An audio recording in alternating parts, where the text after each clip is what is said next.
Basahin po natin ang Genesis chapter 21 verse 1 up to 17.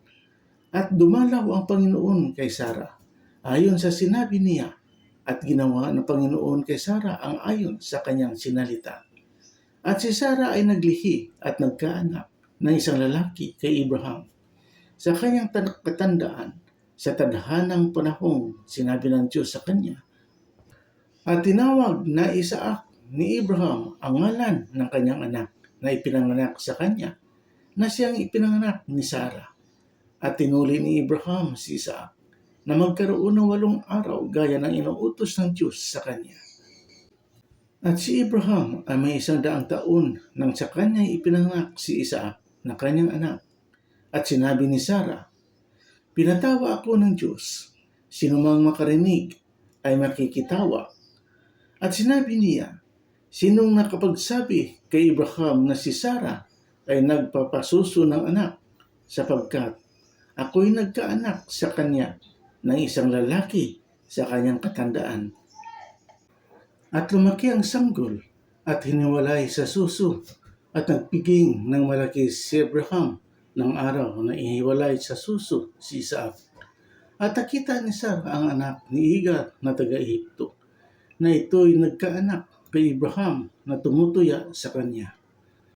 Kaya't sinabi niya kay Abraham, palayasin mo ang aliping ito at ang kanyang anak, sapagkat hindi magmamana ang anak ng aliping ito na kahati ng aking anak sa makatuwid bagay ni Isaac.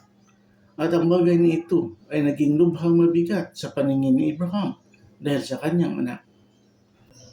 At sinabi ng Diyos kay Abraham, huwag mong mabigatin ito sa iyong paningin dahil sa iyong alipin.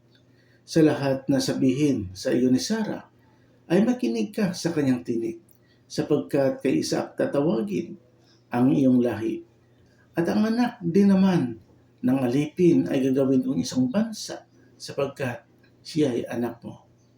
At nagbangong maaga sa kinaumagahan si Abraham, at kumuha ng tinapay at ng isang bangang balat ng tubig, at ibinigay kay Hagar na ipinatong sa kanyang balikat at ang bata, at siya ay pinapagpaalam, at siya ay nagpaalam at naggala sa ilang ng Beersheba.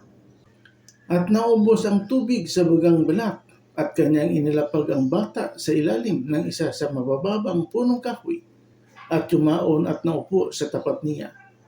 Nang layo ay isang hilagpos ng pana, sapagkat sinabi niya, huwag kang makita ang kamatayan ng bata, at naupo sa tapat at naghihiyaw at umiyak.